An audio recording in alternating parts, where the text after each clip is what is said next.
folks, what is going on?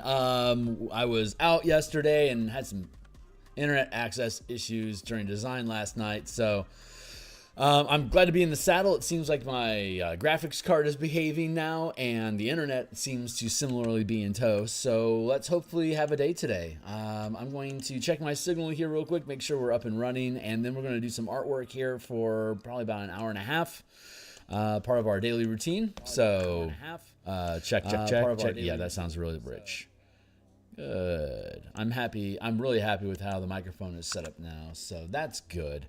I'm going to distract you with my origin story here. Well, at least give you a few seconds of information about myself, just to fill in the gap here while I'm pressing social media buttons. I don't have a countdown timer with snazzy, stock music. Instead, I'll just say, hey, my name is Phil Kearney. What's up? I create role-playing games, I illustrate them, and I publish them online. And I'm creating content for Dungeons & Dragons 5th edition, specifically the Eberron campaign setting. I've been a DM since 1987. I've been a freelance illustrator since 1999. I've been an Eberron enthusiast as a DM since 2004. And I've been creating content on the DMsGuild since 2018. But I haven't actually made anything for Eberron. Nor have I actually published like an original adventure. So I'm doing both of those things at once here with this adventure, Crystals of Mabar.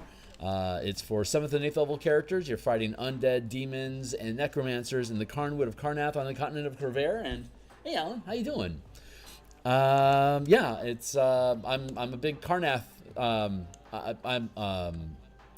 enthusiast. I think it's a really like with the halflings and the Talenta Plains, and the Mabar manifest zones, and the northern shore, the Moor holds, the Morn land to the south, and I just think Karn's cool. So I think I've spieled enough. We're going to do artwork here today. So let me go ahead and flip my background and just ask, hey, if you think today's cool, I'm here 9 times per week, in the morning and in the evening, 5 and 4 respectively, doing art and game design.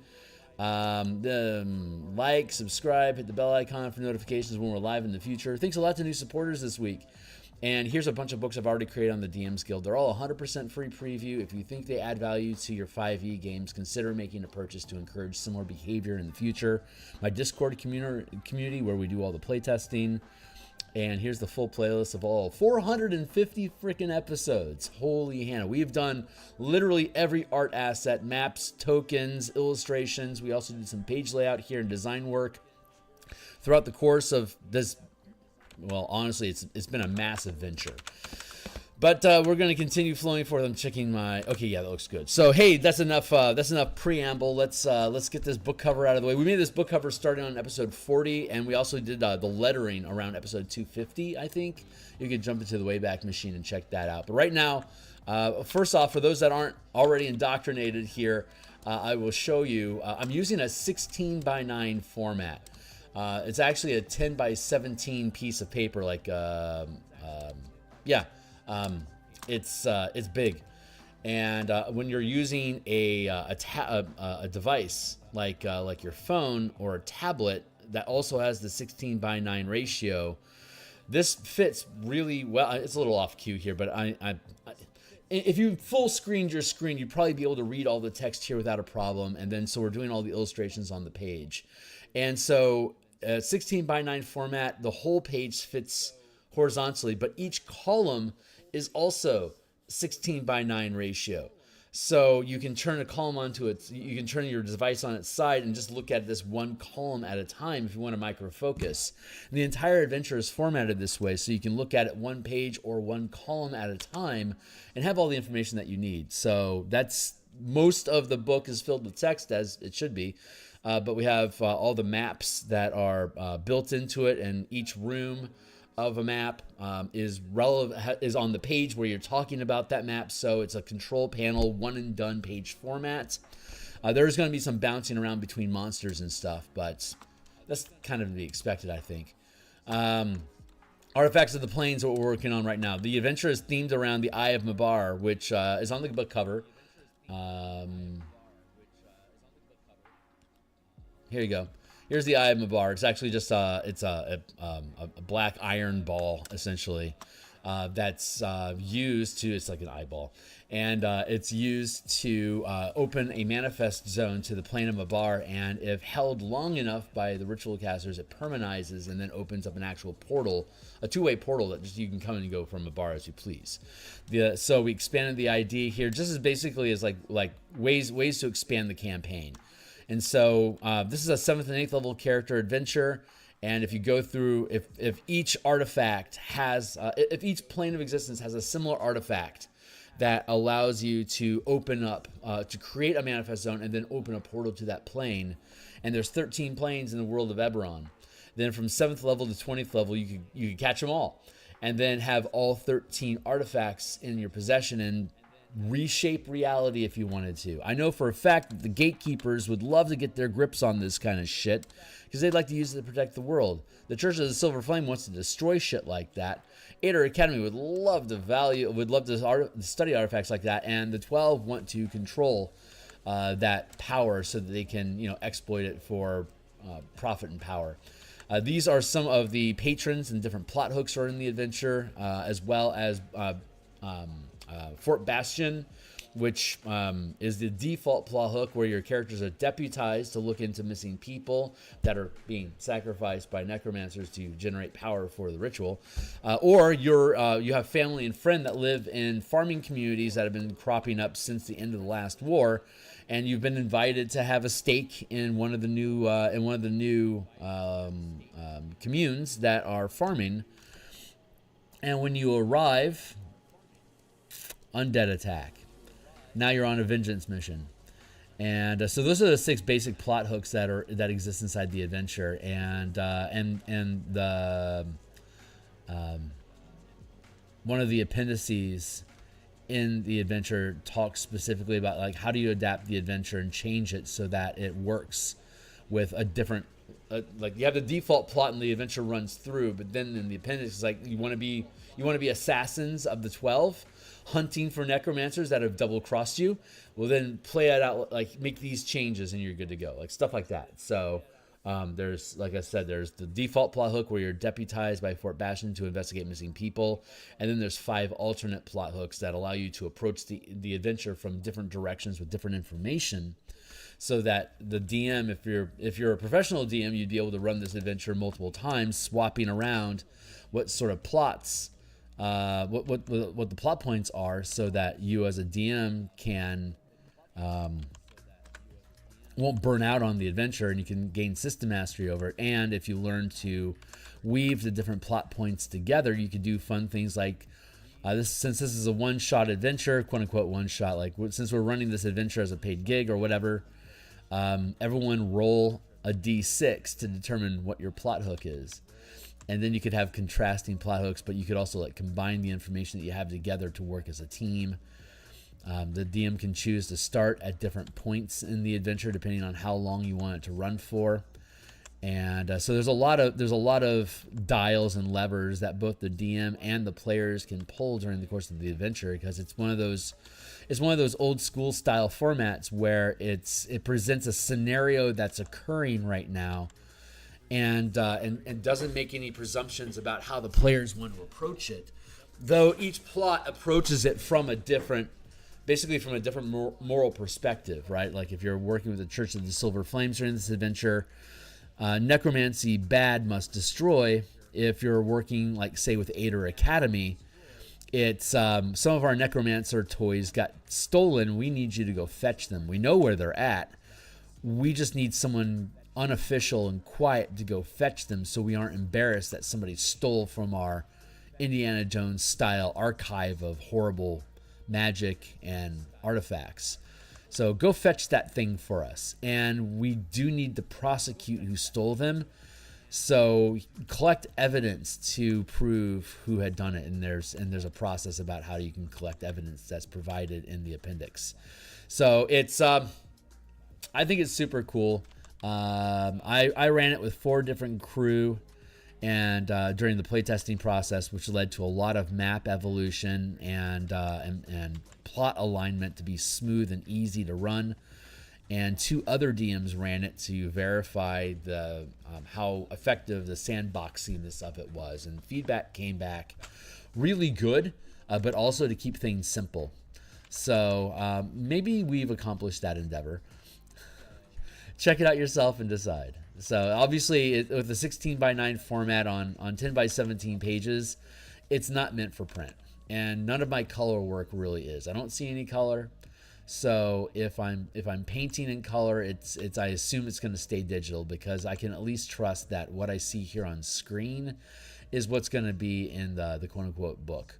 But if I ever do actual print work, I can't proof CMYK color profile displays. It's just, if there's a flaw, I'll never know it. So as a designer, I'm kind of limited to doing PDF work alone, which is great for me, because I don't have to worry about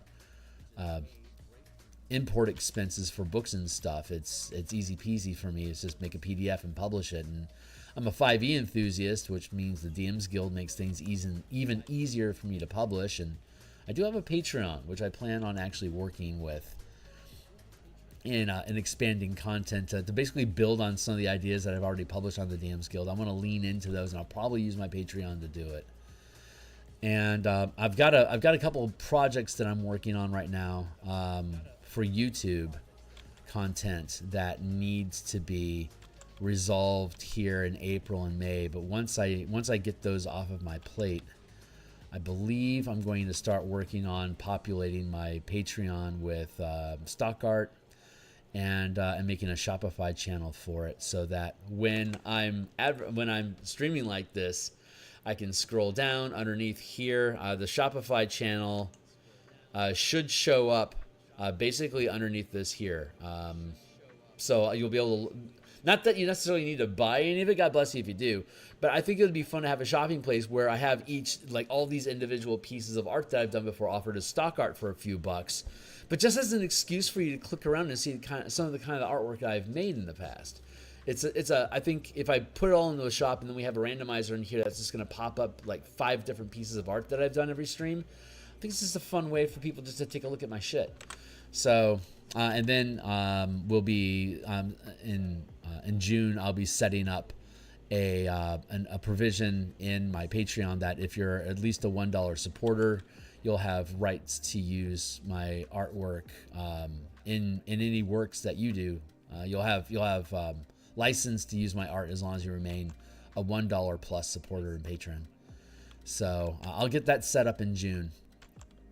But I have 3 different tasks that I've added to my plate. Like, I really need more tasks, right?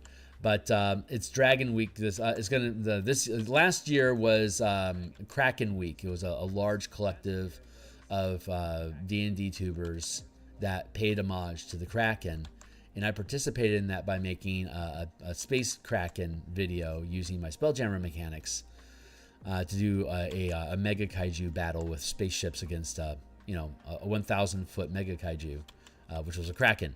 That was last year. This year is Dragon Week, so I am paying homage to dragons by again leaning into my Spelljammer mechanics, talking about dragon flight, combat on dragons that are flying. Like, how do you deal flight chases with at an expanded scale? Like if a dragon has like a 180-foot speed, that's essentially an 18 miles per hour flight speed. That's really slow. Like, sparrows can go like 40 miles per hour. So this number needs to ramp up like crazy without making their speed so insane that you can't actually fight them in a grid.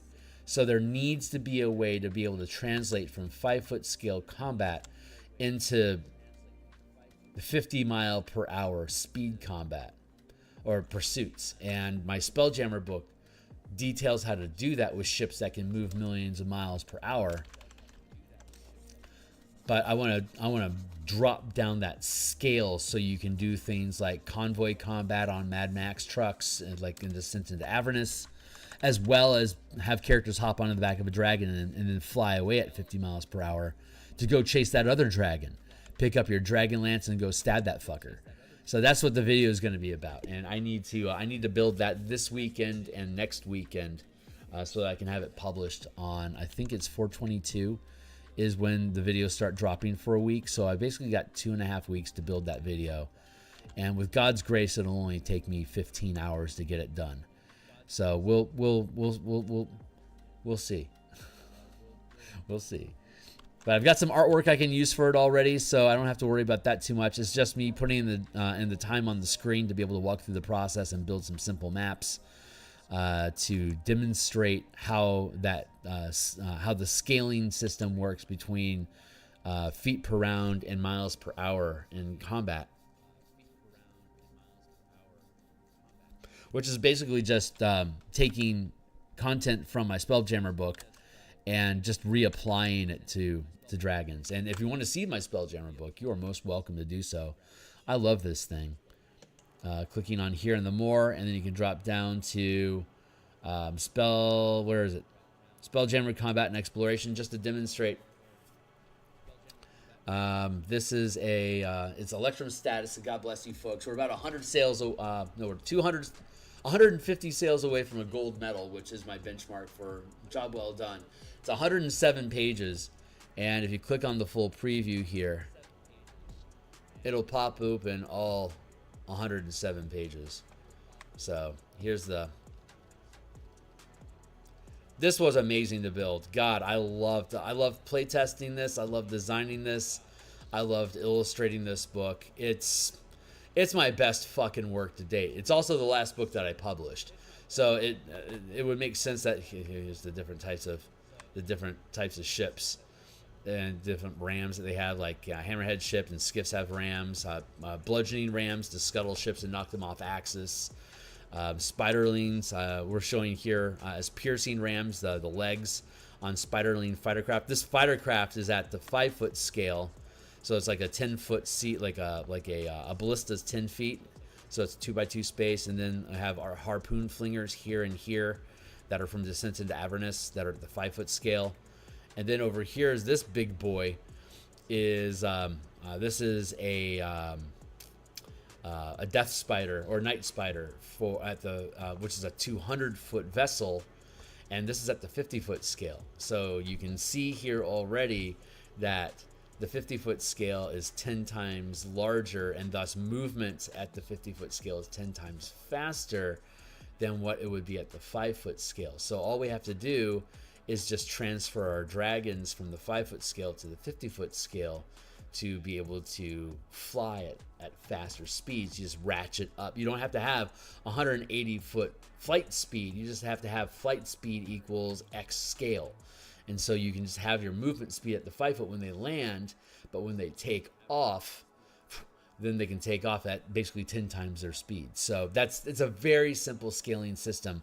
But then being able to interact with creatures at both the 50 and 5-foot scale simultaneously requires a little bit of either theater of the mind, which is super easy to do, or using tactical maps, just a little bit of tactical trickery, which I will walk through in the video to make it easy for people to start utilizing high speeds in combat and still be able to retain the frame of reference around your character operating at the 5-foot scale.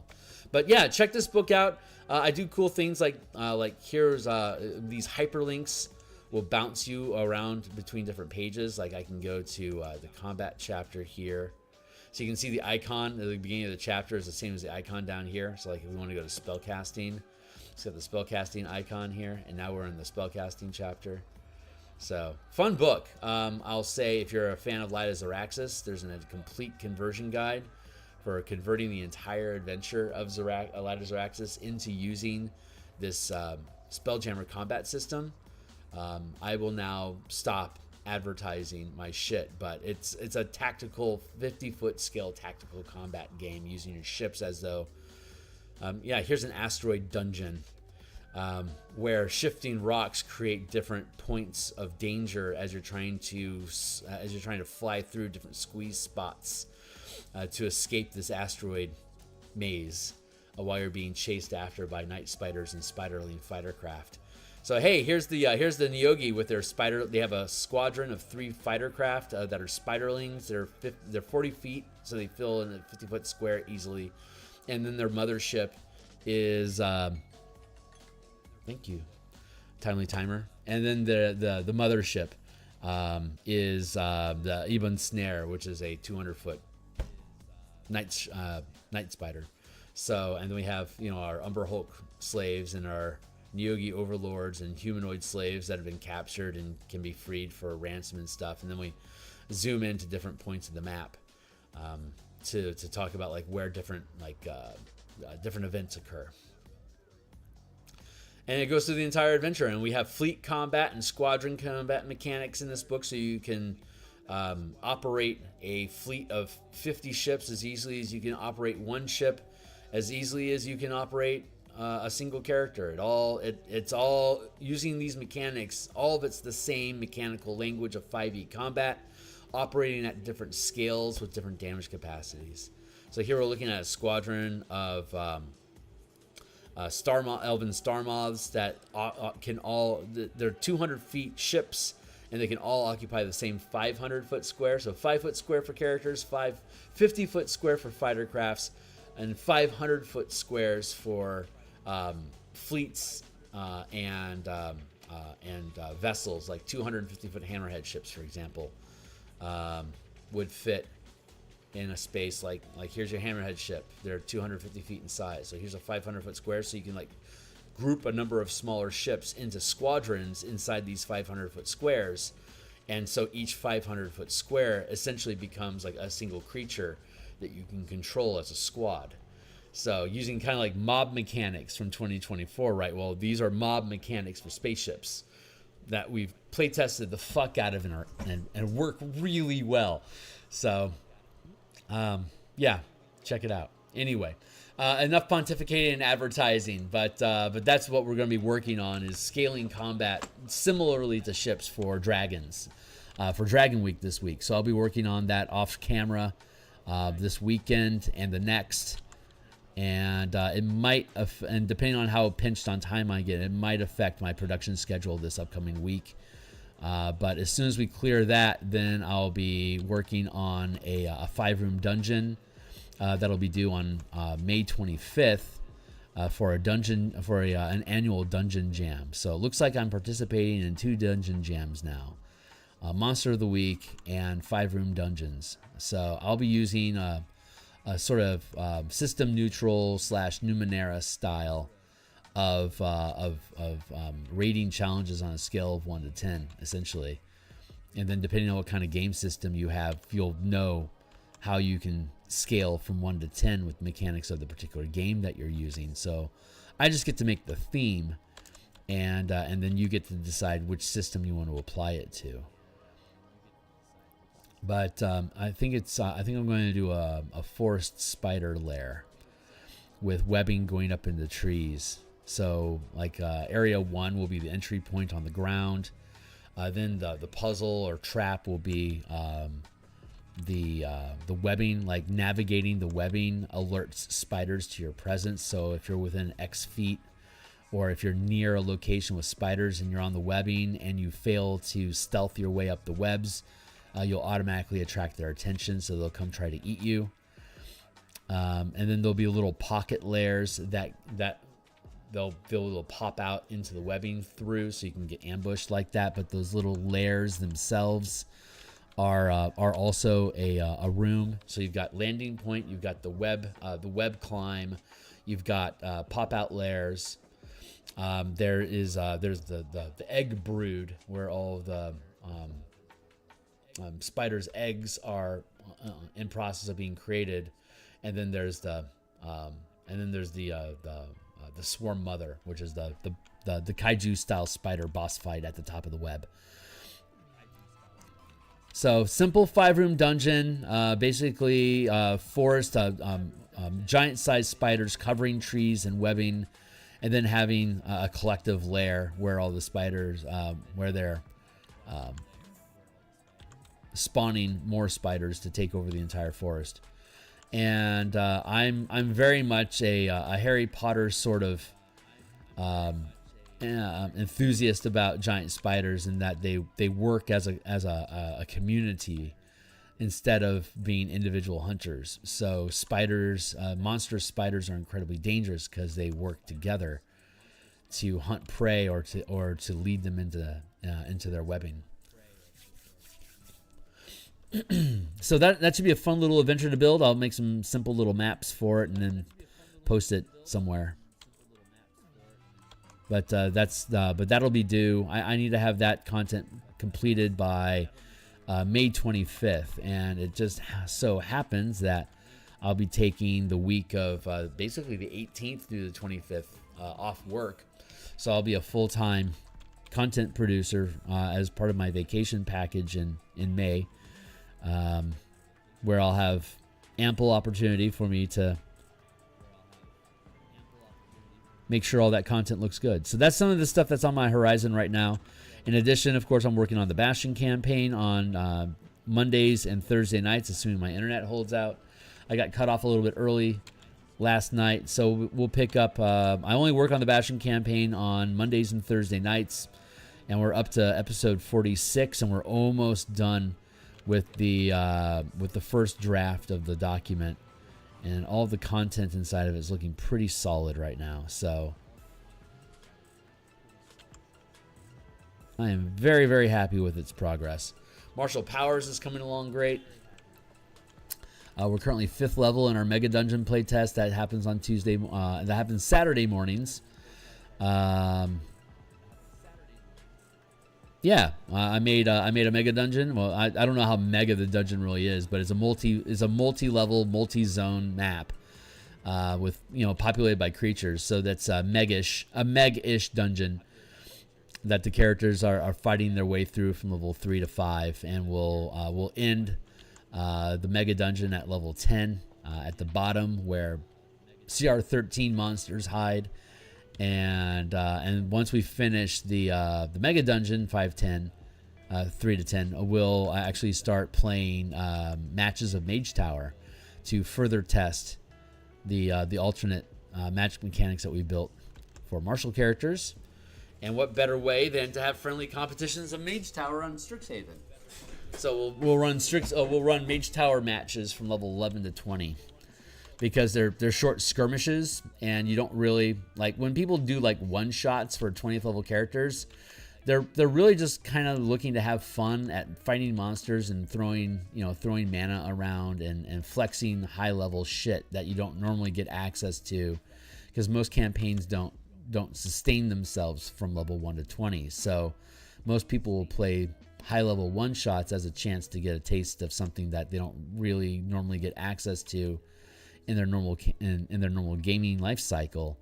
So the Strixhaven Mage Tower matches is an opportunity for people to build high level characters with goals other than kill monsters and see what kind of a build you can make out of the 13 character classes to optimize your solution. Working in 3-man teams, it's basically Street Tower. It'll be a smaller, like the original Mage Tower sport that was imagined for the Strixhaven card set in Magic the Gathering, and then transferred to the Strixhaven Curriculum and Chaos supplement that Wizards produced for Dungeons and Dragons. It proposes basically a 500-foot field, which is not practical for characters to traverse in combat. And then it has teams of 5, so there's 10 people on the battlefield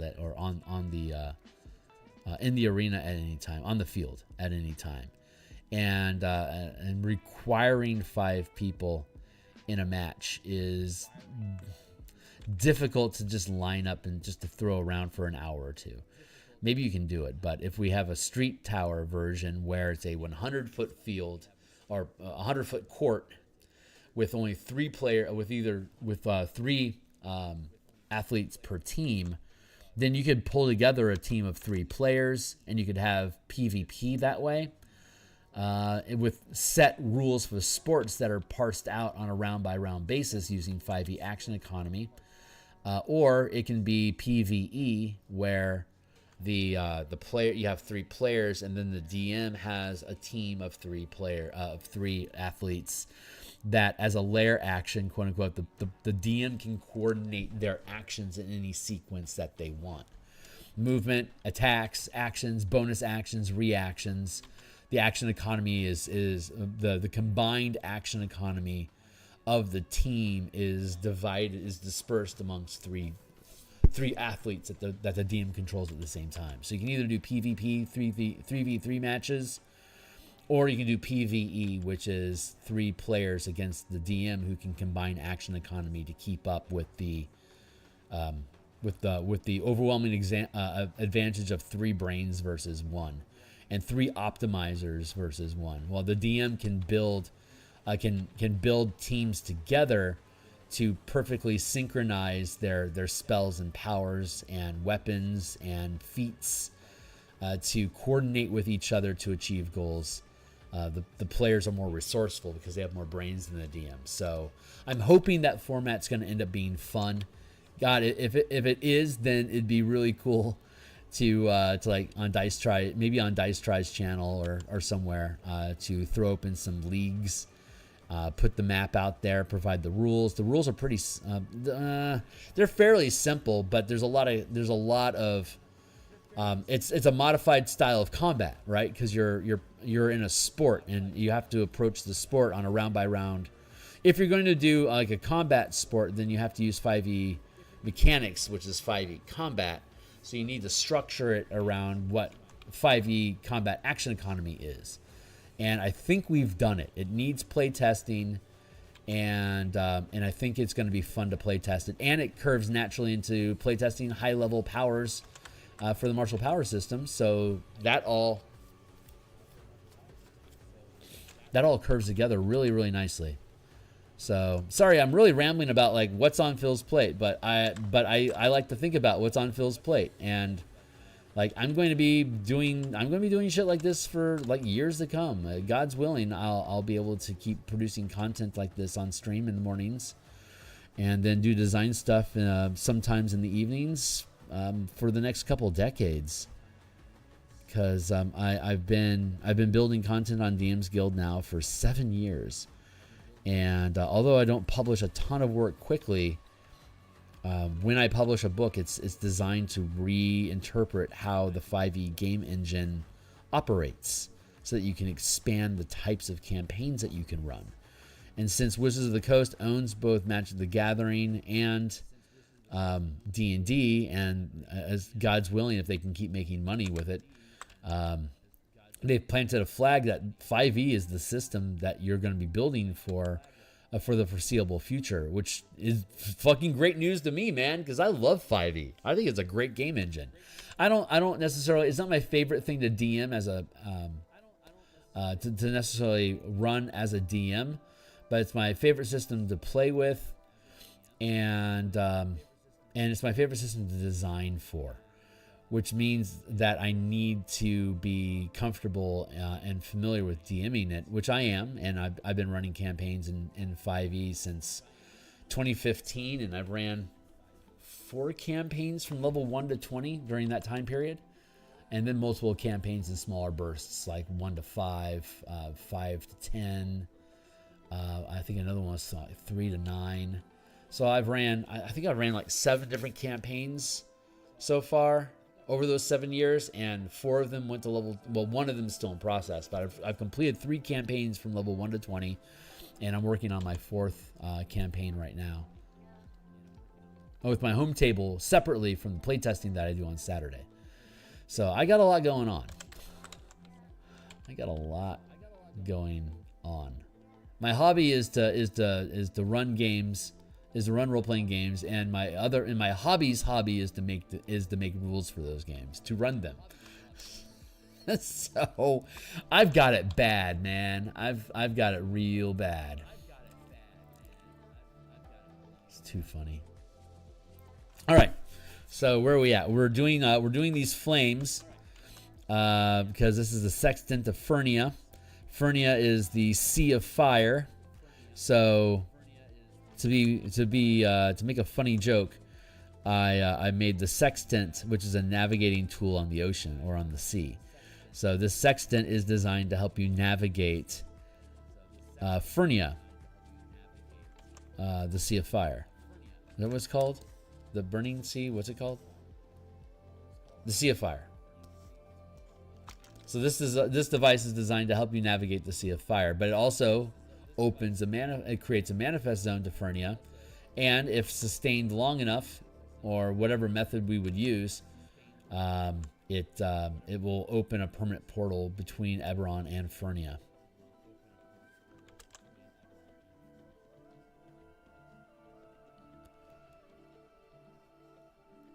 And we provide all the details on the ritual for the Eye of Mabar that's featured in this adventure, but we don't go into all the details for the different rituals that would create the manifest zones using all of these different artifacts. But I could do that eventually. If there's enough interest, I would be willing to invest time in detailing each individually as supplements to this adventure. Like, hey, you thought that was fun? Here's other artifacts and adventure hooks that you could run so you can do that full level 1 to 20 campaign. Go.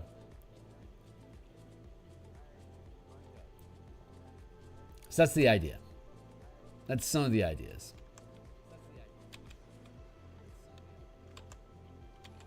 My problem is that when I successfully complete a book, it automatically begs for like 4 more books. Like, these are cool core ideas. Here's like 5 other ideas that we could use to take this further in more directions and to flesh it out more. Like the Spelljammer book's a great example of that. We're working on Mega Kaijus and War Golems. We've got a book of subclasses using my mechanics that we've been pulling together. There's the idea of awakening your ship so that it can become a companion, like a sidekick.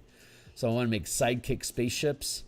That's the 3rd book, and then all of the mega ships like the Dwarven Citadel, the Elven Armada, the Mind Spider, the Illithid Kraken, and Ogre Mammoth. Those are like 5 different factions that have ships that are 500 feet in scale.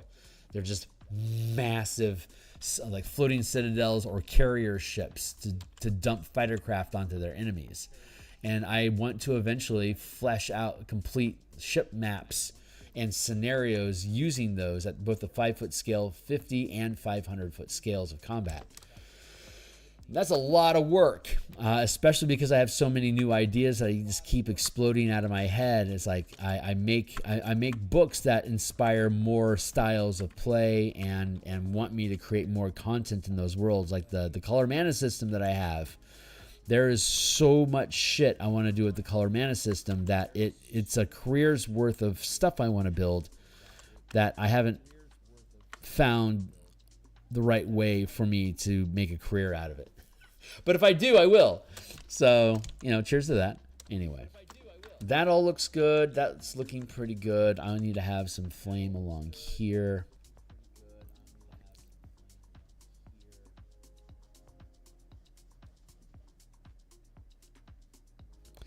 So that's all to say. I've got a lot of stuff that I want to do, and I have the vehicle to do it. So it's just a matter of putting in the hours, taking the time to get there. I don't need to be in a rush. I just need to be persistent. So me having a design stream and an art stream like this is an opportunity for me to log in and push the ball forward every day, so that if I just keep staying alive, after a certain amount of days, this book will be done, and I'll be able to start doing artwork for the next one, and then the next one, and then the next one, and etc., etc., etc.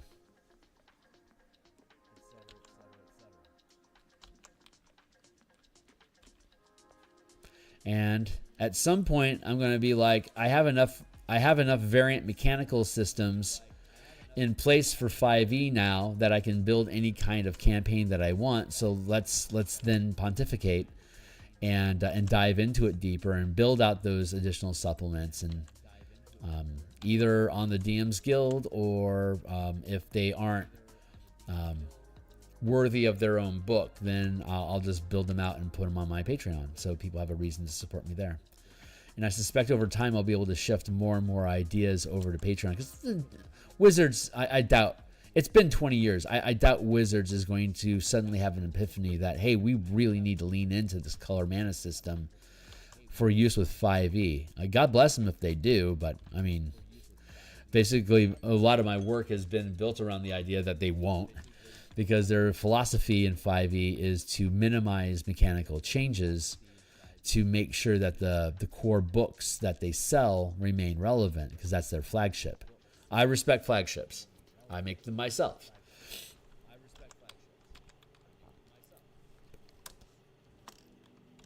Anyway, that's me rambling on for 20 some odd minutes about my future plans. So if you think this stuff is cool and you enjoy the study hall environment and the general low intensity vibe that happens during artwork, then my intention is to be here for another couple decades. We'll see what fate actually has planned for me. But you got to build plans and march towards them, because you got to do something with your life.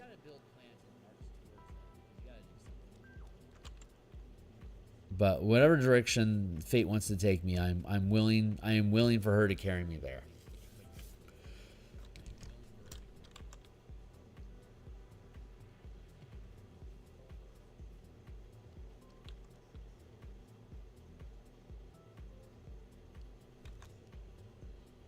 All right, let's leave that. That feels pretty good. So let's leave that in place.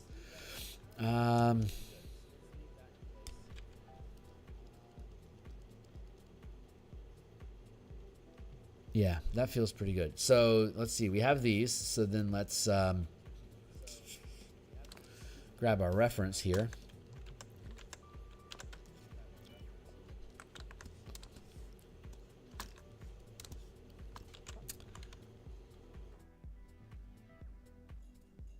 I'm going to try this approach. We're going to go with red. So you have, we can have a sharper, like this is a mid-tone. So the way that fire works is you'll see this here. At the bottom of the fire, it's white hot.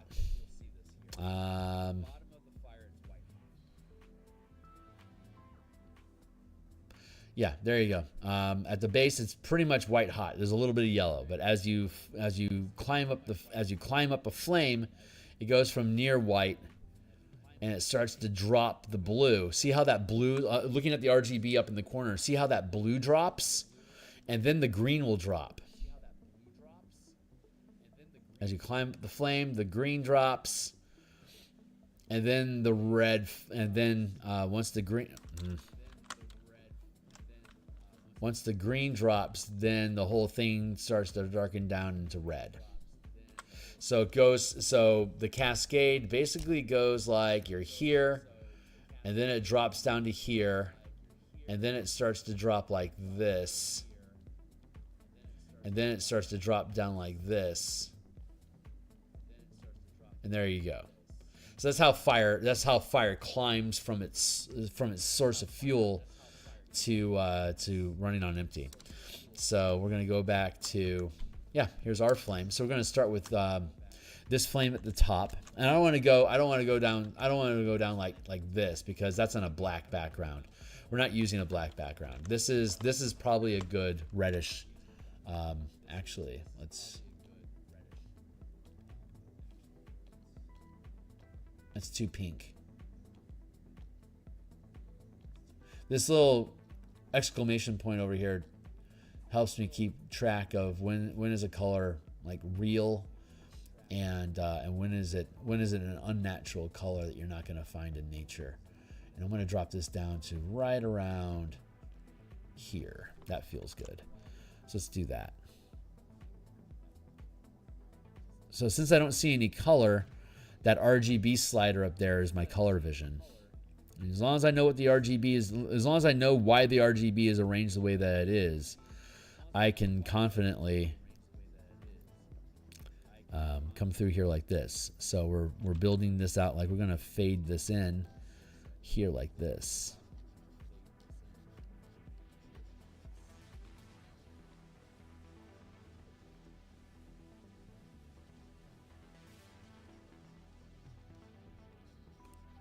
So let's see, what is that doing with our color? Hey, look at that.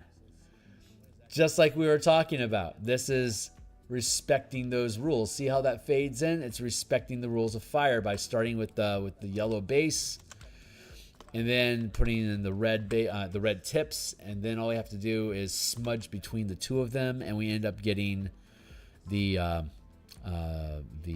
slide on the color slide that we were just looking at in the illustration, or in the photograph.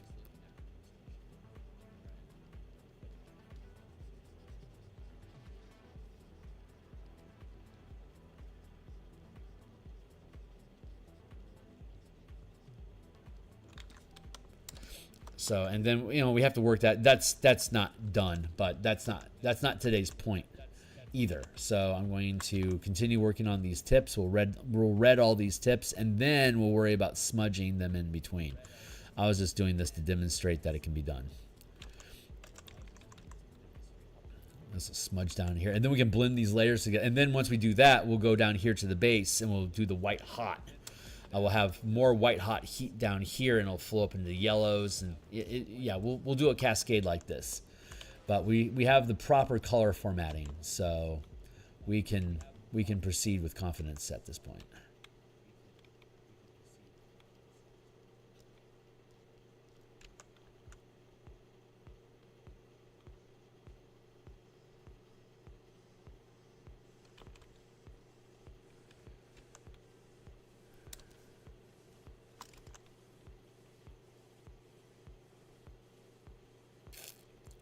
Right now, I just need to color all the tips.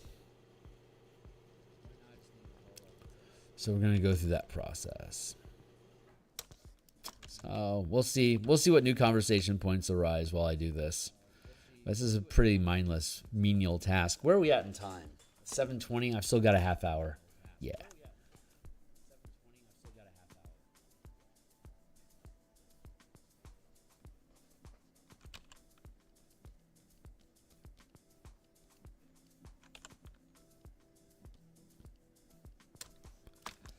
So we'll get these tips done, no problem, and then we'll do the white hot base.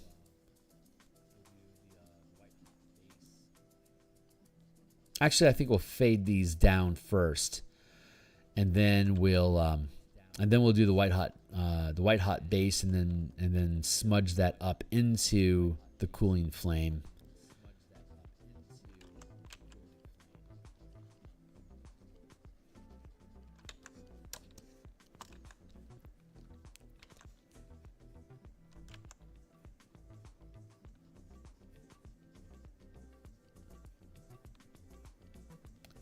But it's April here in Seattle, so it's raining. It rains overnight, and it's typically raining in the morning. And it will, if it doesn't rain all day, it'll dry up around like around 10 a.m. or so. It could go all day. You never really know. But when it stops, it'll be around like brunch time. It'll be around brunch time. Or it could rain for 3 days. You know, you don't really know. It's just going to do what it's going to do. That's Seattle. That's Seattle.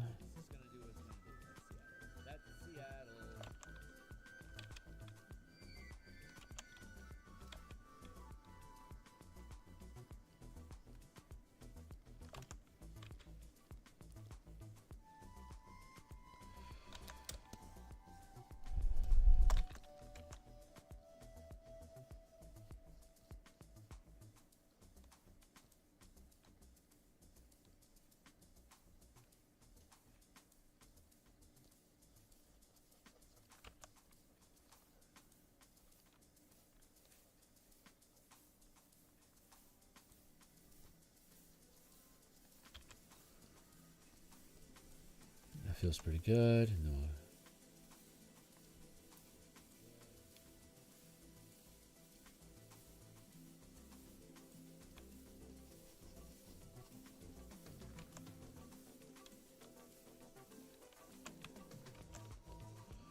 Just fill in the block like that. A rare fill from Phil. Speaking of fills, filling Phil with the fill. I am a chess enthusiast. I used to play a lot in college. I stopped, and I've picked it up again as a bus stop activity that I can do when I need when I'm in transit and I have a few minutes. And I've gotten into the Philidor. I'm interested in the Philidor and the Bird. Philidor is a ubiquitous opening that can work on either either with a white or black side, while the Bird seems to be specifically white centric. But I like both of those strategies. I was a Jobava London fan for a little bit, and Jobava London for white and Karokon for black. But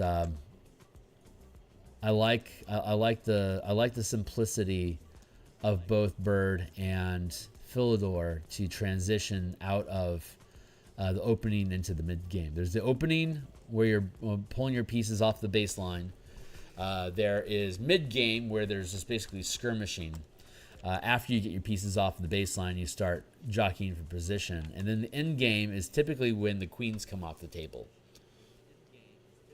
So if the queens aren't removed, you've never left the mid game. If your opponent has a queen and you've lost yours, you're in your end game, but they're still in mid game and jockeying for positions.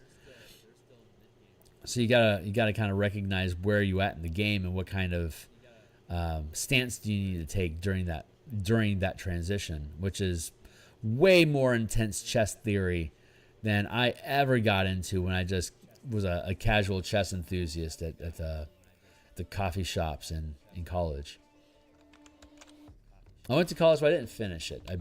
I realized that the only reason I was in college is to figure out how to navigate in the world on my own, and because I'm legally blind, so I had a pretty fenced in life growing up. Ironic because it was basically on a horse ranch. Shoveled shit as a kid. Threw hay bales, punched horses, stuff like that. It was fun. But I couldn't ride horses because I can't see well enough to control them. And a horse that has a rider has to be controlled or has to get bucked. Because the horse needs a master or it needs to be independent. Can't do both ways.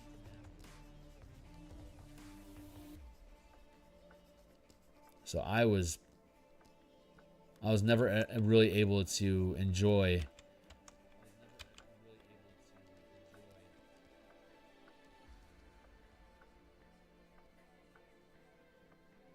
that environment. It was mostly a lot of work with no real reward other than having 1,800-pound dogs. That unto itself was pretty cool, but the real glory of horses is being able to ride them, and I really couldn't. So that made me very sad. That often made me very, very sad. Sad Phil, sad life, sad moment, sad. That's it. We're over it.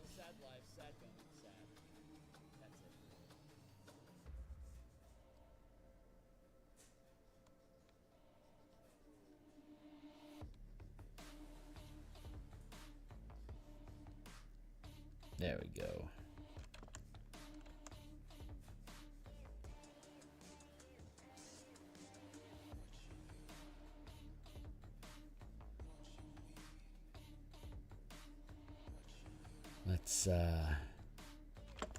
Let's fade it out across that loop there.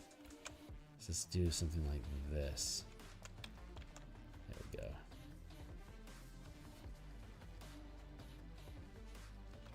Actually, it's probably going to burn out around here.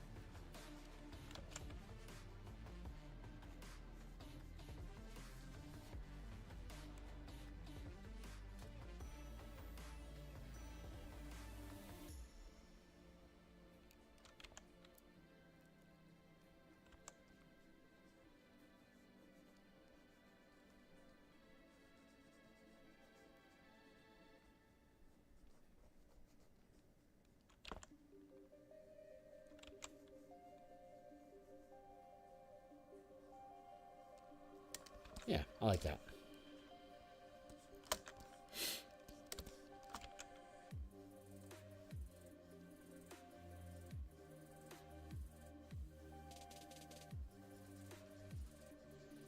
Tips.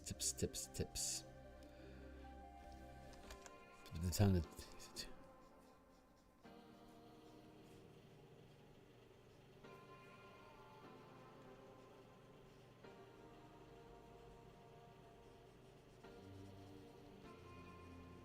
There we go.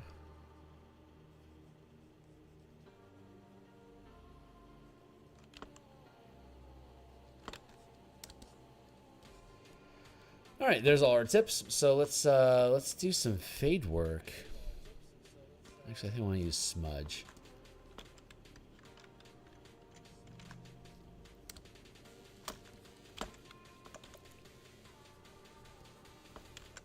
Yeah, we're just gonna take this and, like I was just saying, we're just gonna blend this in.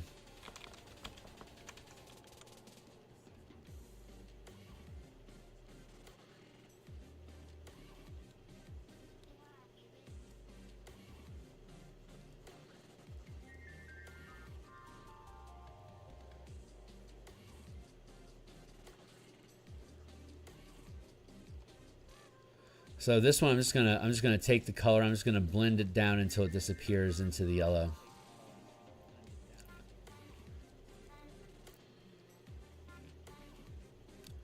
Just a smooth gradient. That's all I really need right now. And then we're going to put the white base over that, and then push it upward.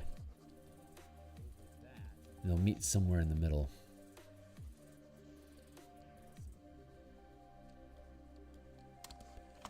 And then we'll merge the layers together. Ah, I like that. And then we'll merge the layers, and then we'll just free blend them together further. I'm going to switch to my pixel, or to my guitar pick. I'm going to take that down. I think the guitar pick's going to do better. Yeah, this guitar pick is I call it guitar pick because it's shaped like, if you can see the outline there, it's shaped like a guitar pick here. Take a closer look. Very nice. See, it's got this faded edge here. It's got this fading edge here, and it's got that's curved, and it's got a sharp point here that's solid. So it smooths and smudges at the curved end, and it pushes and chisels cuts at the sharp end, and the overall shape is like a guitar pick, so, or tulip. Hence me calling it my guitar pick.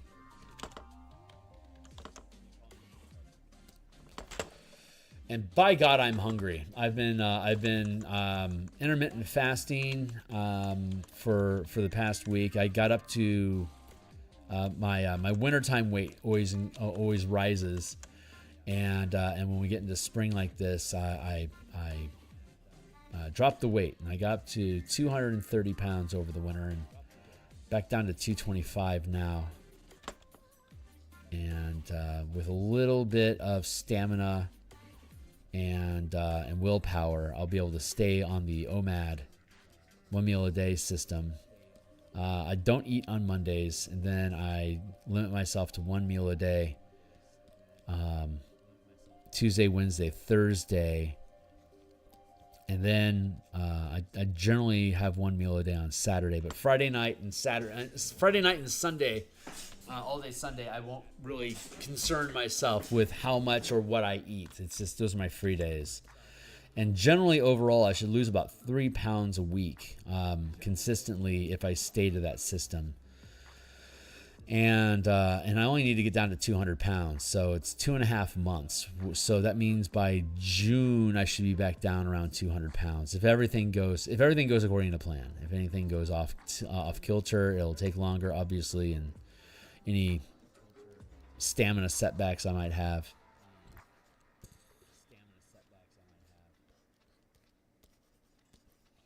I think I'm going to be taking like a weekend getaway or something in May at some point, and I won't be worrying about it that weekend, so I could pick up a couple pounds for like a week setback or something like that. But yeah, probably before July.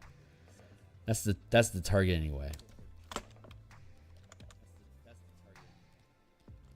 Back down to 200 pounds by July 4th. That is my effort.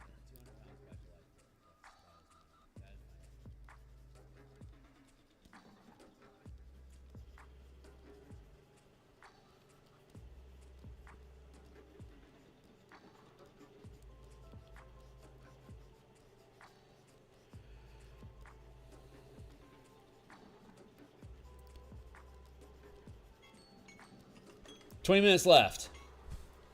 We're having fun. Yep, pretty much on point. So we're gonna finish the red down smudging, and then we'll start laying in the white hot base, and then smudge it upward. But we'll probably do the white hot base. We'll probably do that on Monday.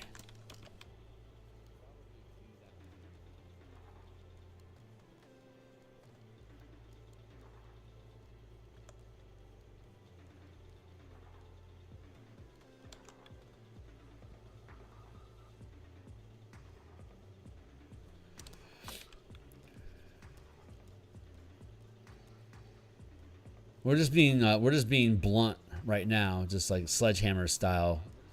But we can do little streaks, like little separate fingers inside the larger flame to help give it more volume. Right now it's looking pretty flat and graphic, but we'll animate it with little overlaid tangents. Once we get the white in, we can start doing little white flicks.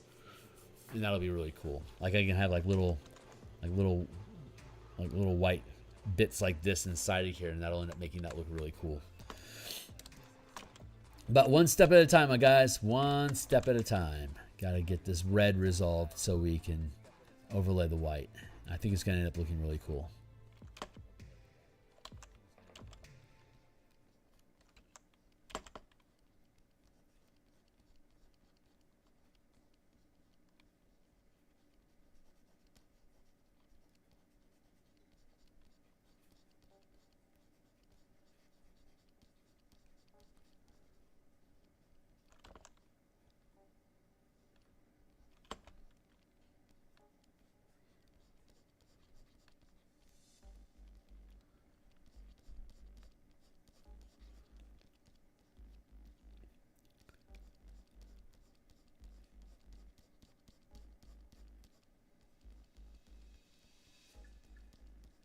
Blend that in. Looks pretty good.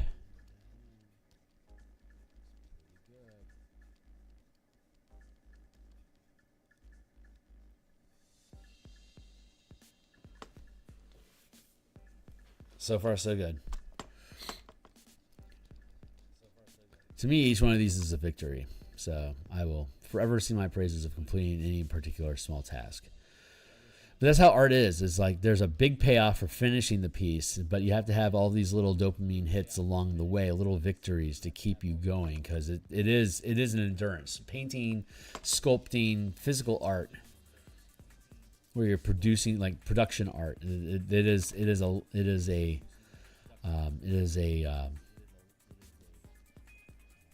sustained task. It requires focus, endurance, stamina, concentration, persistence. You have to be willing to get frustrated by the project when it's not doing what you want when you want it to do it. You have to be able to sustain yourself through that. So you have to have all these little victories along the way to give you little encouraging, like I said, like little pumps of dopamine to give you these little senses of success so that you want to build on those. Anytime you allow yourself a little dopamine hit, it's going to encourage you to do that thing again. So if you program yourself so that you give yourself hits of dopamine by praising yourself, praise your heart, give yourself, like literally say, I love you, congratulations, good job, stuff like that. Literally say these things to yourself so that you are receiving praise for tasks. Most kids crave that shit and never get it, which means that we're grown-up kids that are still looking to hear, good job, I love you, I'm proud of you. Tell yourself that while you're performing tasks that you want to perform more of. You'll start sculpting your own heart to try to encourage the behavior that you want.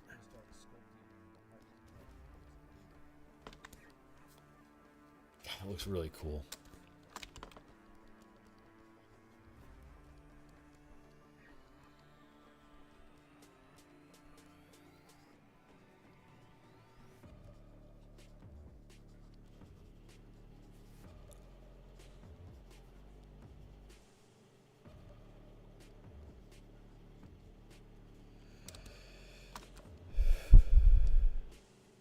Hey, this is cool. This is really, really cool.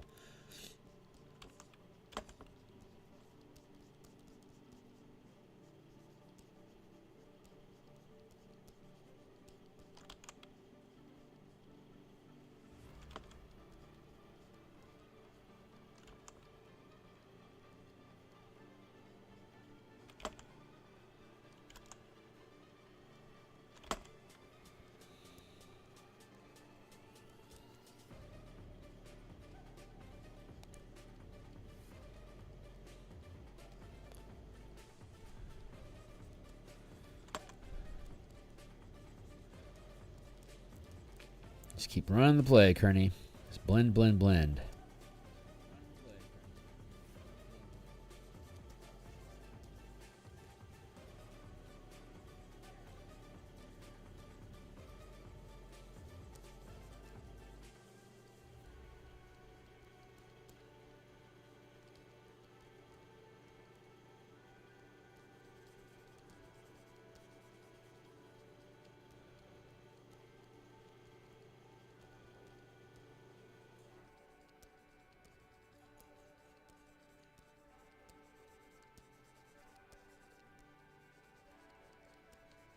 There we go.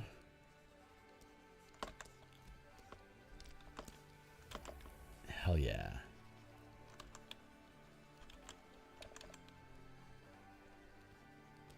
Hell yes.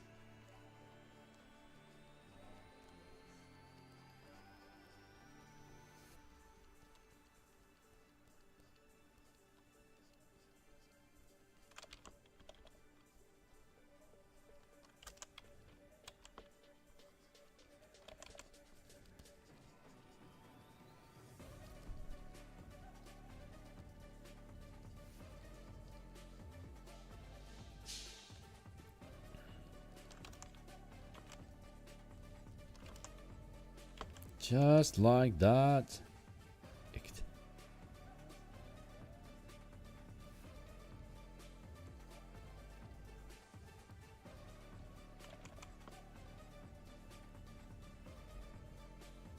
There we go. Nice. Further disperse it.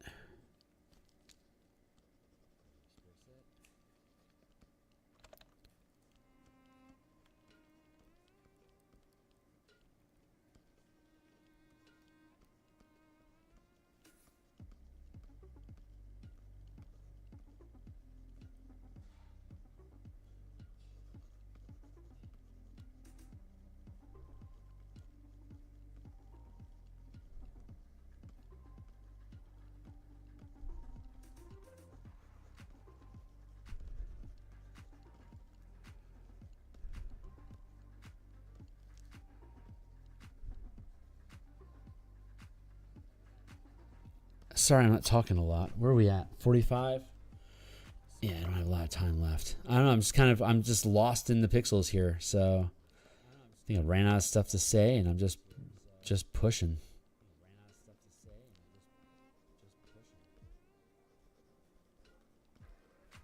But God, I am hungry. I am crazy hungry. Hopefully, some water and coffee will help curb that hunger.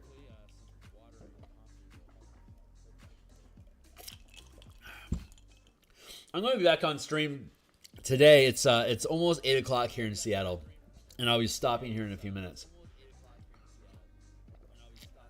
But I'll also be back on later on today. We're almost finished with the Spell Point Sorcerer variant for 5th edition 24. We finished the base chassis. We have all our meta magics completed. We have all of the 24 subclasses resolved.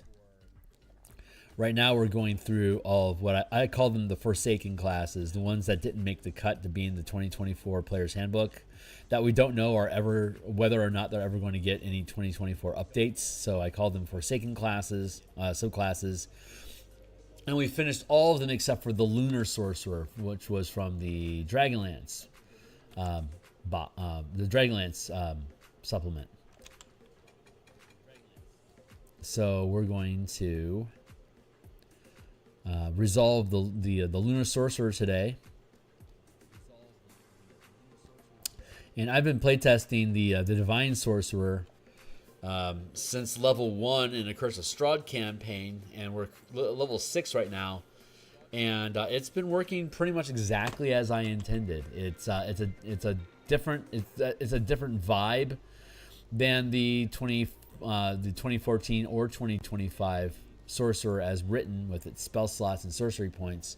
but we're using the color mana system as my character is a Selesnya, white and green magic, worshiping Selune in Forgotten Realms, and it's turning out pretty much exactly as I figured it would, because I've had a lot of experience using the color mana system across 3 different campaigns now over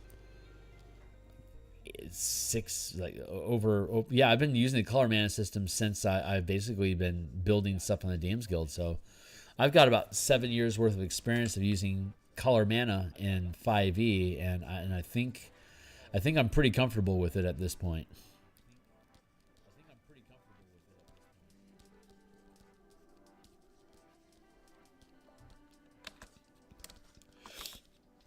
That feels really good.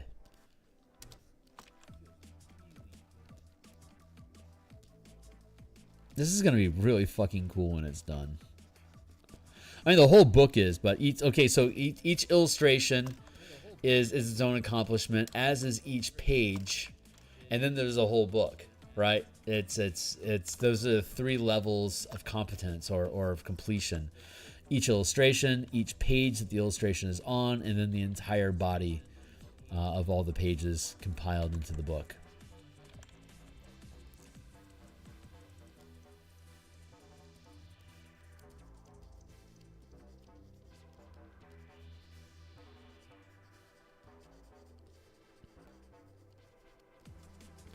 And I've still got about probably 70 pages to resolve. But this is one of the most illustration intense ones of them all. This and the book cover, this page and the book cover, I think are the 2 most illustration intense pages in the entire book. The first and the last, of course. Of course. But most of the interior book is just like map space and tokens, stuff that we've already done all the illustrations for and building. Because like if you buy the thing, not only do you can look at the book for free, but you get all the maps and all the tokens and all of the bits and bobs are in a zip file that you get along with the PDF if you purchase it. So if this is cool and you want to fuck around with it, then picking it up would make a lot of sense. So you'll get all of the assets to actually mess around.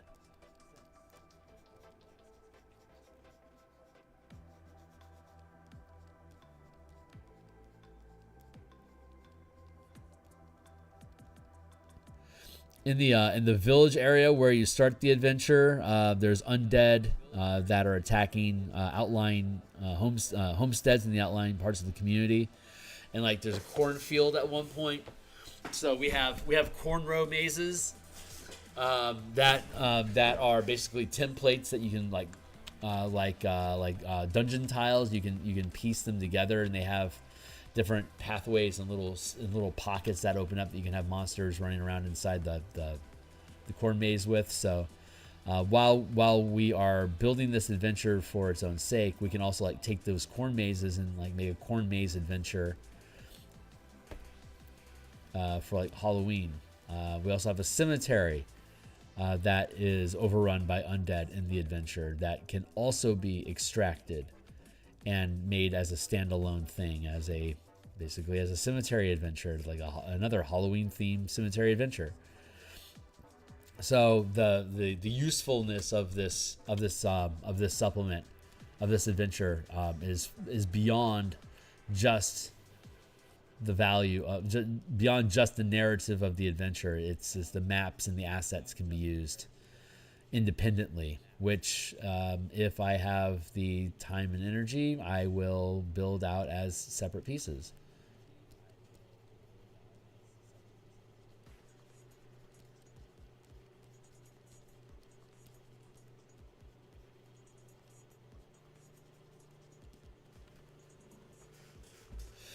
Adventures were called modules in the early days of D&D, and I think that's appropriate because they're modular by design. They are designed to be modular. So the modular is a adjective of the word module, and module is basically an independent component that can be combined with other modules to create stuff. And so that's the mentality that I grew up on when I learned D&D back in the 80s. And so I think that modular design persists in my design principles and my philosophical perspective about gaming and design work in general.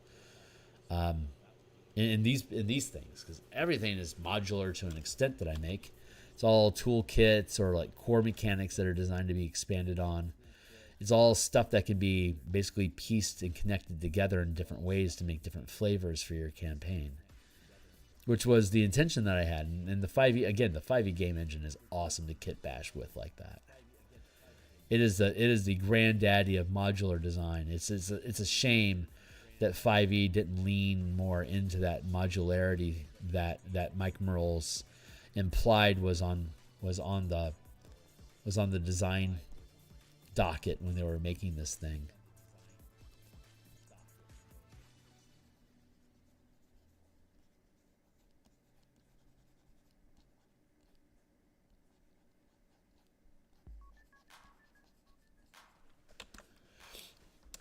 That's pretty cool, man. I don't see color, but I know that's pretty cool. Well, hot. Anyway, whatever. Shut up. Hot.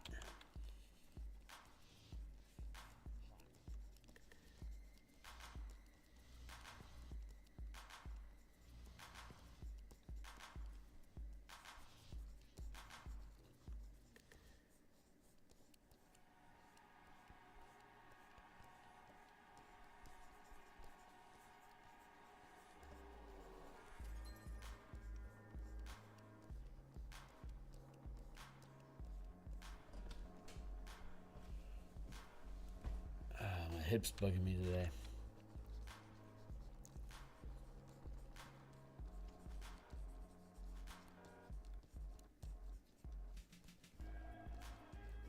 Where are we at? 7:53. My alarm's gonna pop in 2 minutes. I think I can get this lick up here done. How many more licks do I have? 1, 2, 3. Shit.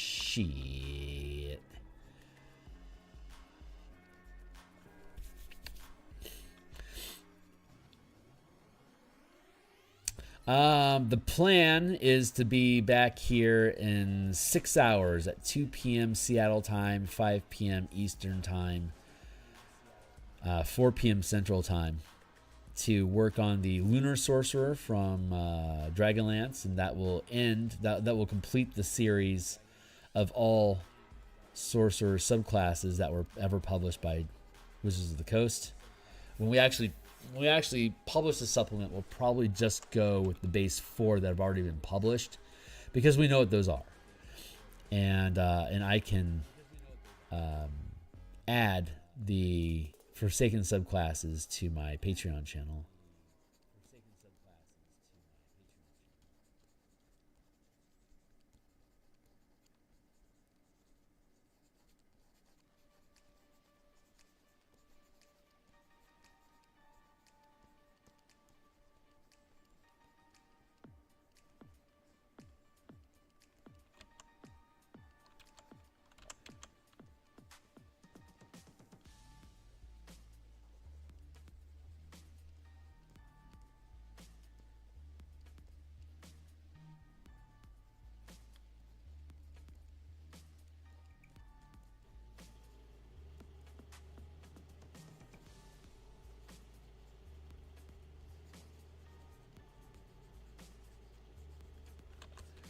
That's looking pretty good.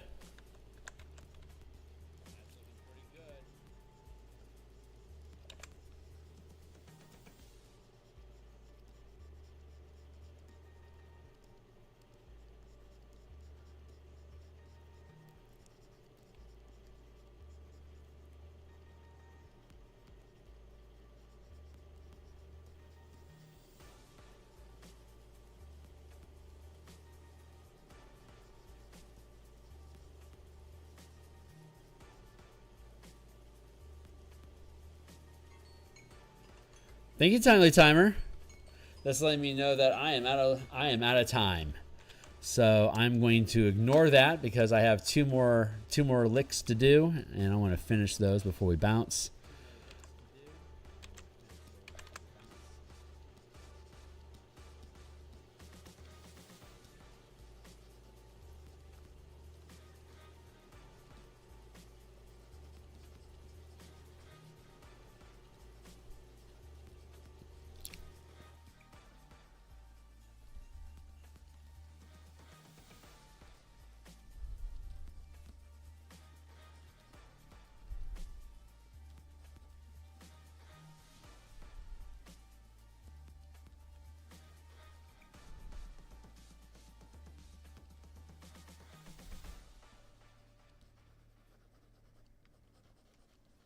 There we go.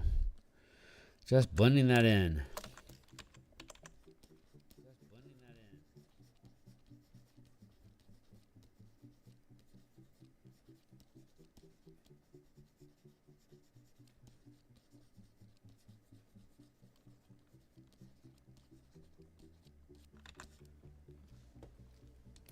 Also, not bad. Yep, last little lick, and then we're done for the day. So when we come back on Monday, we'll work with the white heat at the base, and then similarly smooth it up into the mass, and then we'll do the little modifiers inside of each spark to smooth everything out.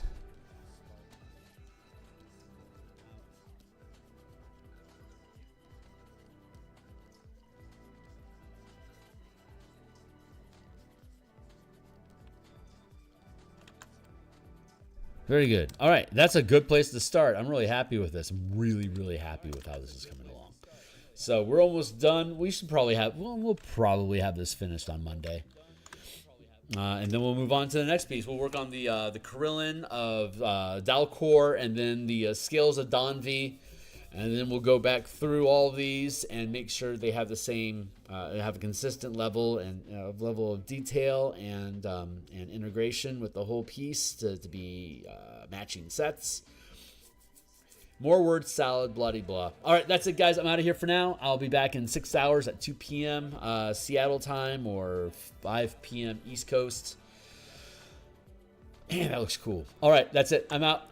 Thanks a lot, guys. Like, subscribe, bells. Check out my books down below. They're all free previews, etc. Cheers.